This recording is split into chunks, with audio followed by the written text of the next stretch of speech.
আজকের কবিতা শিলং।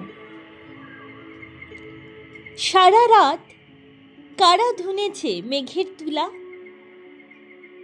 দূরের পাহাড় পশমের লোমে ঢাকা, পাইন বিথির ধোঁয়াটে ধূসর পথে ফ্লানেল জড়ায়ে এসেছে সুপ্রভাত। পথের পাশে লাল বাড়িটার সিঁড়ি চোখে পড়ে যায় কোণের বারান্দায়। ফার কোট গায়ে বিলাতি বিড়াল কোলে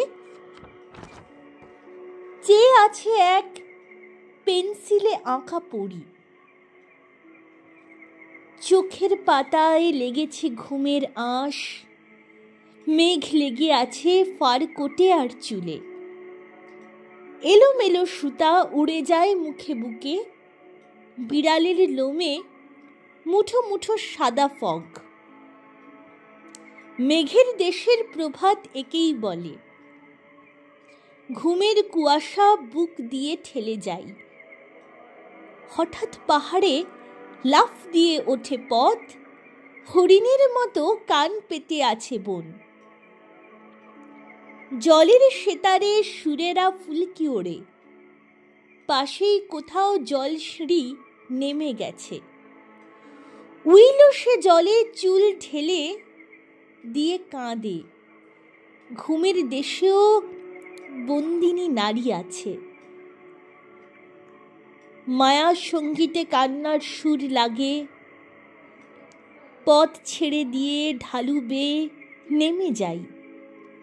ঘন একসার পাইনের তলা দিয়ে ফুরফুরে ফাঁকা ঝরঝরে বনতল, কেঁপে কেঁপে আছে শিকড়ের ঢেউগুলো।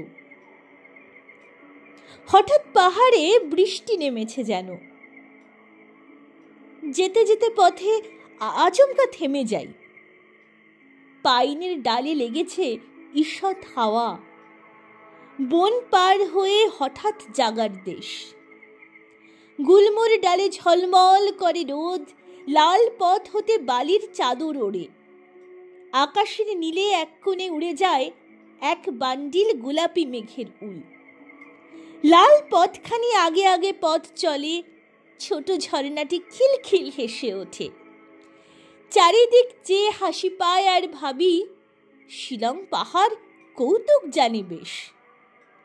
আঁকা পাকা পথ, আবার চড়াই শুরু। কি জানি এ পথ কোথা দিয়ে চলে গেছে। লাল বাড়িটাতে এখনো কি বসে আছে ফার কোট পরা, পেন্সিলে আঁকা পড়ি?